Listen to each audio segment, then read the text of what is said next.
आजचा भारत विज्ञान, तंत्रज्ञान, उद्योग आणि डिजिटल क्षेत्रात वेगाने प्रगती करत असला तरी अनेक सामाजिक आणि आर्थिक समस्यांनाही सामोरे जात आहे.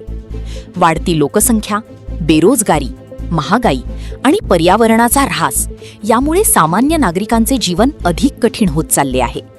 शहरांकडे वाढते स्थलांतर, झोपडपट्ट्यांची वाढ, पाण्याची कमतरता आणि वाहतुकीवरील ताण या समस्या दिवसेंदिवस गंभीर बनत आहेत.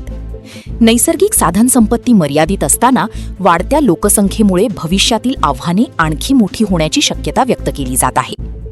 पर्यावरणाच्या प्रश्नानेही चिंताजनक स्वरूप धारण केले आहे. जंगलतोड, नद्यांचे प्रदूषण आणि हवामान बदलामुळे निसर्गाचा समतोल बिघडत चालला आहे.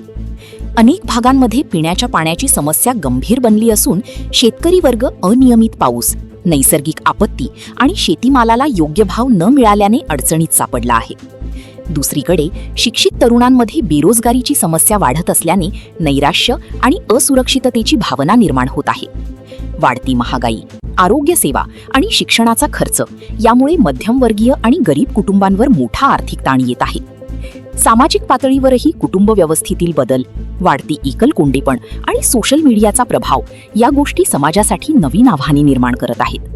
मराठीसह अनेक प्रादेशिक भाषांचा वापर कमी होत असल्याची भावना व्यक्त केली जात असताना सांस्कृतिक ओळख जपण्याची गरज अधोरेखित होत आहे. मात्र या सर्व समस्यांसाठी केवळ सरकारला दोष देऊन चालणार नाही, तर प्रत्येक नागरिकानेही पर्यावरण जपणे, सामाजिक जबाबदारी पाळणे आणि सकारात्मक बदल घडवण्यासाठी पुढाकार घेणे आवश्यक आहे. योग्य नियोजन, जबाबदार नागरिकत्व आणि सामाजिक जागरूकतेच्या माध्यमातूनच भारत अधिक सक्षम आणि समृद्ध बनू शकतो.